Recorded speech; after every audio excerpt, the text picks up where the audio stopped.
ناظرین، کیا آپ جانتے ہیں کہ قرآن مجید فرقان حمید نے 1400 سال پہلے ایسی سائنسی اور ٹیکنالوجی کی پیشن گوئیاں کر دی تھیں جو آج ہو بہو پوری ہو رہی ہیں؟ کیا واقعی قرآن مجید میں آرٹیفیشل انٹیلیجنس، ڈرون، انٹرنیٹ اور سپیس ٹریول کا ذکر موجود ہے؟ کیا یہ ممکن ہے کہ face recognition technology, live video calls اور انٹرنیشنل کمیونیکیشن کا اشارہ صدیوں پہلے سے دے دیا گیا ہو؟ آئیے ہم آپ کو بتاتے ہیں ایسے پراسرار حقائق جہاں قرآن اور سائنس آمنے سامنے نہیں بلکہ ایک دوسرے کی تصدیق کرتے ہوئے نظر آتے ہیں، جہاں قرآن مجید کے الفاظ اور جدید ترین ٹیکنالوجی ایک دوسرے سے ملتے ہیں اور ہر نئی ایجاد قرآن پاک کی سچائی کو مزید واضح کر دیتی ہے۔ ناظرین، آج ہم خلا میں سفر کو ایک عام سائنسی کامیابی سمجھتے ہیں، لیکن سوچیں ذرا، جب 1400 سال پہلے قرآن مجید نازل ہوا اس وقت انسان کے لیے زمین سے باہر جانا ناممکن تو کیا سوچ سے بھی باہر تھا۔ نہ کوئی راکٹ تھا، نہ کوئی دوربین، نہ کسی نے آسمان کو اس نظر سے دیکھا تھا کہ وہاں جا بھی سکتے ہیں۔ لیکن قرآن مجید فرقان حمید نے اس وقت ایک ایسا اعلان کیا جو ہر سائنسی ذہن کو چیلنج کرتا ہے۔ اللہ تعالیٰ قرآن مجید کی سورہ الرحمن کی آیت نمبر 33 میں ارشاد فرماتا ہے، اے جنات اور انسانوں، اگر تم آسمانوں اور زمین کی سرحدوں سے نکل سکتے ہو تو نکل جاؤ، تم طاقت کے بغیر نہیں نکل سکتے۔ قرآن مجید فرقان حمید کی یہ آیت مبارکہ واضح کرتی ہے کہ انسان پر زمین کی گریوٹی غالب ہے اور آسمان تک جانا ناممکن ہے، لیکن اللہ تعالیٰ نے نہ صرف یہ کہا کہ تم جا سکتے ہو بلکہ یہ بھی بتا دیا کہ اس کے لیے تمہیں غیر معمولی طاقت، علم اور ٹیکنالوجی چاہیے ہوگی۔ یہ ایک واضح پیشن گوئی تھی کہ انسان ایک دن زمین کی حدود توڑ کر خلا میں جائے گا، اور پھر 20 جولائی سن 1968 کا وہ دن آیا جب نیل آرمسٹرانگ نے چاند پر پہلا قدم رکھا۔ یہ وہ لمحہ تھا جب دنیا نے پہلی بار قرآن مجید کے اس چیلنج کو پورا ہوتے ہوئے دیکھا۔ آج سپیس ایکس، ناسا اور دیگر ادارے نہ صرف خلا میں جا رہے ہیں بلکہ مریخ پر انسانی بستیاں بسانے کی منصوبہ بندی بھی کر رہے ہیں۔ سیٹلائٹس زمین کے گرد چکر لگا رہے ہیں، سپیس سے لائیو ویڈیوز نشر ہو رہی ہیں اور انسان خلا کو ایک نئے گھر کی طرح سمجھنے لگا ہے۔ یہ اس رب ذوالجلال کا کلام ہے جو وقت اور مکان سے آزاد ہے، جو ماضی، حال اور مستقبل سب جانتا ہے۔ یہ قرآن مجید کا وہ سچ ہے جو خلا میں بلند ہوتا ہوا نظر آ رہا ہے۔ ناظرین، آج ہم دنیا کے کسی بھی کونے میں بیٹھے کسی شخص سے صرف چند سیکنڈز میں بات کر سکتے ہیں، چاہے وہ سمندر پار ہو یا کسی دوسرے براعظم میں۔ لیکن ذرا 1400 سال پہلے کا زمانہ سوچیں۔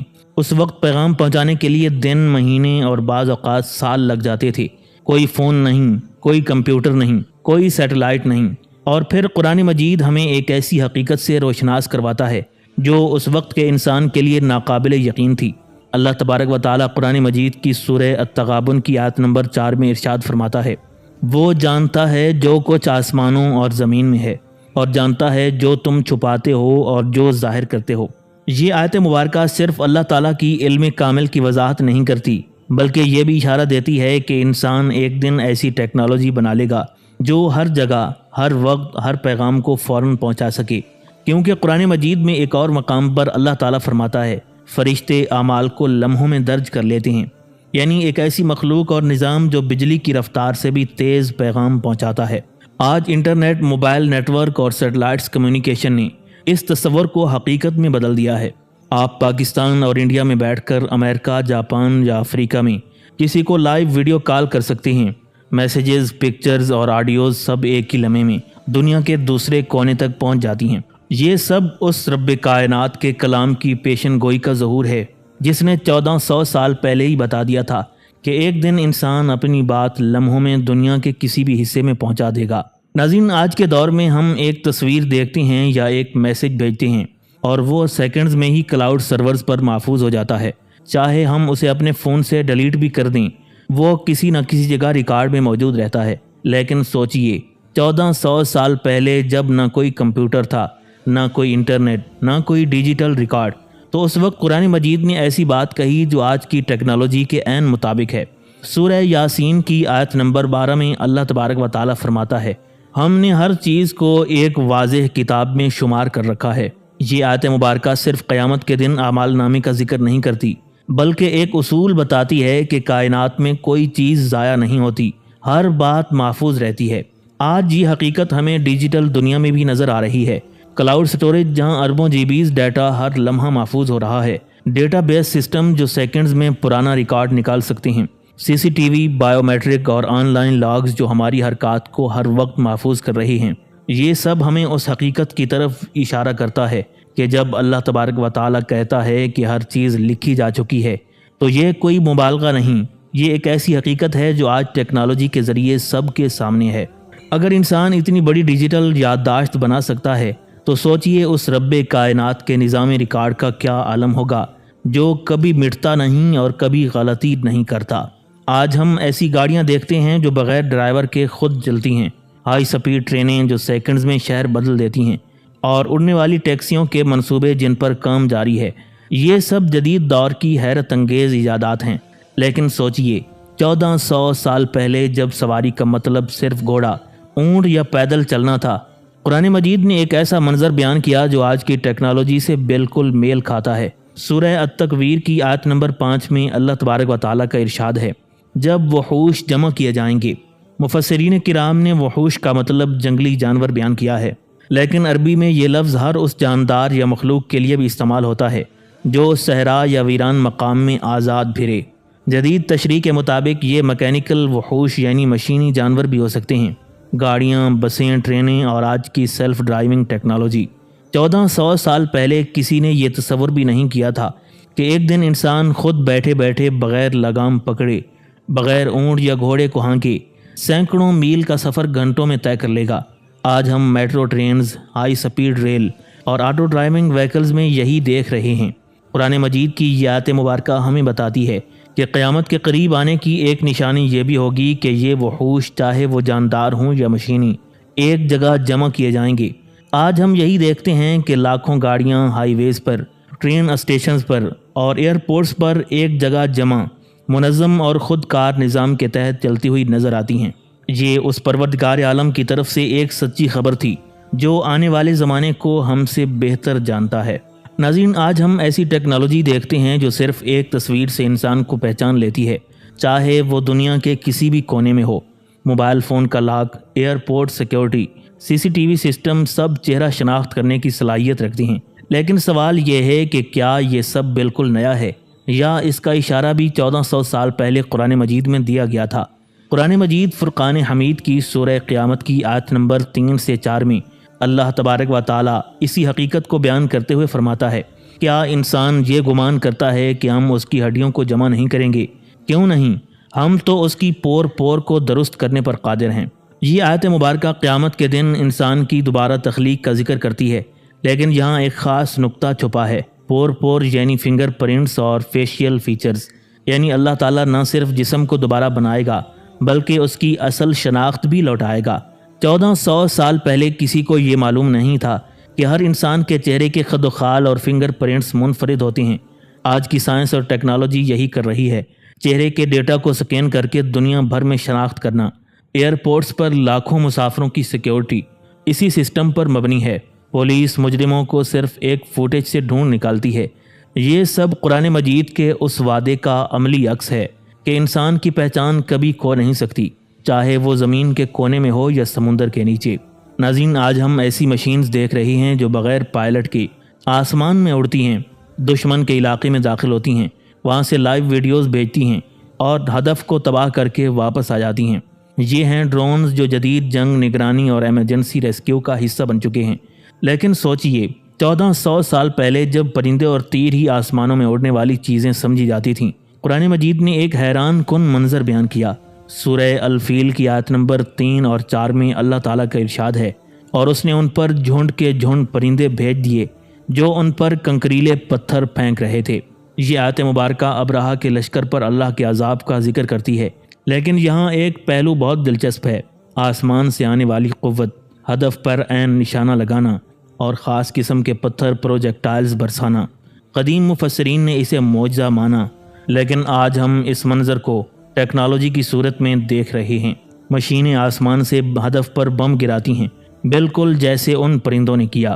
آج ہم ڈرونز کو دیکھتے ہیں جو GPS اور AI کے ذریعے مخصوص جگہ پر نشانہ لگاتے ہیں۔ یہ ٹیکنالوجی ہمیں یہ سوچنے پر مجبور کرتی ہے کہ 1400 سال پہلے جو منظر بیان ہوا وہ اس وقت ناممکن لگتا تھا، لیکن آج عین حقیقت بن چکا ہے۔ آج میڈیکل سائنس اتنی ترقی کر چکی ہے کہ آپریشن کرنے والے ڈاکٹر کو مریض کے پاس موجود ہونا بھی ضروری نہیں۔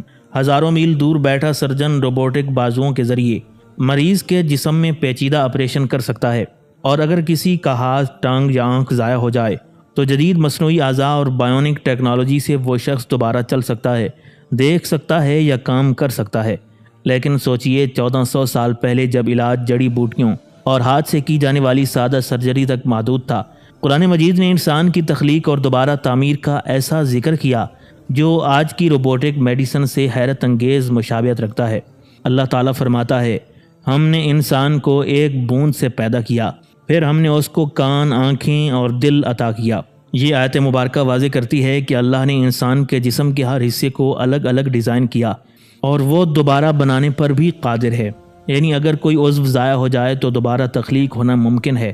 یہی طریقہ آج بائیونک پروستھیٹکس اور مصنوعی اعضاء کی شکل میں حقیقت بنتا نظر آ رہا ہے۔ آج ہم دیکھتے ہیں کہ روبوٹک بازو جو سرجری کے دوران انسانی ہاتھ سے زیادہ درستگی کے ساتھ حرکت کرتے ہیں، بائیونک ٹانگیں جو دماغی سگنل سے چلتی ہیں، مصنوعی آنکھیں جو محدود حد تک بینائی واپس دے سکتی ہیں۔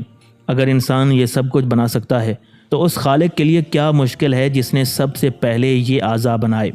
آج کمپیوٹر صرف حساب کتاب کرنے والی مشین نہیں رہے، بلکہ سوچنے، سمجھنے اور خود فیصلہ کرنے لگے ہیں۔ آرٹیفیشل انٹیلیجنس اب انسان کی زبان سمجھتی ہے، چہرہ پہچانتی ہے، آٹو وہیکلز چلاتی ہیں اور یہاں تک کہ انسان کی طرح بات بھی کر سکتی ہے۔ لیکن 1400 سال پہلے جب کمپیوٹر، روبوٹ یا ڈیجیٹل سسٹم کا کوئی تصور نہیں تھا، قرآن مجید نے ایک ایسا منظر بیان کیا جو آج کے AI سے حیرت انگیز حد تک ملتا ہے۔ سورہ النمل کی آیت نمبر 16 میں ارشاد باری تعالیٰ ہے، اور سلیمان نے کہا، اے لوگو، ہمیں پرندوں کی بولی سکھائی گئی ہے اور ہمیں ہر چیز میں سے کچھ عطا کیا گیا ہے۔ یہ آیت مبارکہ حضرت سیدنا سلیمان علیہ السلام کی ایک خاص صلاحیت بیان کرتی ہے۔ وہ مختلف مخلوقات کی زبان اور اشارے سمجھ لیتے تھے۔ یہ صرف انسانوں سے بات چیت نہیں تھی، بلکہ جانوروں، پرندوں اور دوسری مخلوقات کی کمیونیکیشن کو سمجھنے کی صلاحیت تھی۔ آج کا AI بھی یہی کر رہا ہے۔ گوگل ٹرانسلیٹ جیسی ٹیکنالوجی جو ایک زبان کو فوراً دوسری زبان میں بدل دیتی ہے، سپیچ ریکگنیشن جو انسان کی آواز کو سمجھ کر جواب دیتی ہے، اینیمل کمیونیکیشن ریسرچ جو مشین لرننگ سے جانوروں کی آوازوں کو ڈی کوڈ کر رہی ہے۔ یعنی مشین کا سمجھنا اور جواب دینا وہی عمل ہے جو اللہ تعالیٰ نے حضرت سیدنا سلیمان علیہ السلام کو معجزے کے طور پر عطا فرمایا تھا، لیکن آج انسان محدود پیمانے پر اسے ٹیکنالوجی کے ذریعے کاپی کرنے کی کوشش کر رہا ہے۔ ناظرین، آج انسان زمین سے باہر جا چکا ہے، چاند پر قدم رکھا، مریخ پر مشنز بھیجے اور انٹرنیشنل خلائی اسٹیشن میں مہینوں تک زمین کے اوپر رہ رہا ہے۔ یہ سب راکٹس، سپیس شٹلز اور جدید سپیس سائنس کی بدولت ممکن ہوا۔ لیکن سوچئے 1400 سال پہلے جب زمین سے اوپر جانا صرف پرندوں تک محدود تھا، قرآن مجید نے ایک ایسی آیت مبارکہ بیان کی جو آج کے اسپیس ٹریول سے حیرت انگیز مشابہت رکھتی ہے۔ سورہ الرحمن کی آیت نمبر 33 میں اللہ تعالیٰ کا ارشاد ہے، اے جنات اور انسانوں کے گروہ، اگر تم آسمانوں اور زمین کی سرحدوں کو پار کرنا چاہو تو کر سکتے ہو، مگر طاقت اور اختیار کے بغیر نہیں۔ اس آیت مبارکہ میں دو باتیں قابل غور ہیں۔ نمبر 1، آسمانوں اور زمین کی سرحدوں کو پار کرنا، یہ بالکل وہی ہے جو سپیس ٹریول میں ہوتا ہے۔ نمبر 2، طاقت کے بغیر نہیں، یعنی خصوصی قوت یا ٹیکنالوجی، راکٹ پاور، پروپلجن سسٹم کے بغیر یہ ممکن نہیں۔ آج ہم راکٹ لانچرز دیکھتے ہیں جو اسکیپ ویلاسٹی حاصل کر کے زمین کے گریوٹی فیلڈ سے باہر نکلتے ہیں۔ بالکل وہی سائنسی اصول جو قرآن مجید فرقان حمید نے 1400 سال پہلے اشارے میں بیان کر دیا تھا۔ اس کے علاوہ دیگر سپیس ایجنسیاں جیسے سپیس ایکس اور ناسا وغیرہ جو آج کچھ کر رہی ہیں، وہ قرآن مجید سے حاصل کردہ اسی اذن اور طاقت کے اصول کے تحت ممکن ہے۔ انسان اپنی محنت سے آسمان کی سرحد پار کر رہا ہے، لیکن قرآن مجید ہمیں یاد دلاتا ہے کہ اصل اجازت اور اختیار اللہ تعالیٰ ہی کے ہاتھ میں ہے۔ ناظرین، یہ تھیں قرآن مجید فرقان حمید میں بیان کردہ 10 ایسی فیوچر ٹیکنالوجیز جنہیں ہم آج پورا ہوتے ہوئے دیکھ رہے ہیں۔ اگر آپ قرآن اور سائنس سے متعلق ایسی حیرت انگیز اور پراسرار معلومات پر مبنی ویڈیوز دیکھنا چاہتے ہیں تو کمنٹ سیکشن میں ضرور بتائیں، ویڈیو کو لائک کریں اور چینل کو ضرور سبسکرائب کریں۔ اللہ رب العزت ہم سب کا حامی و ناصر ہو۔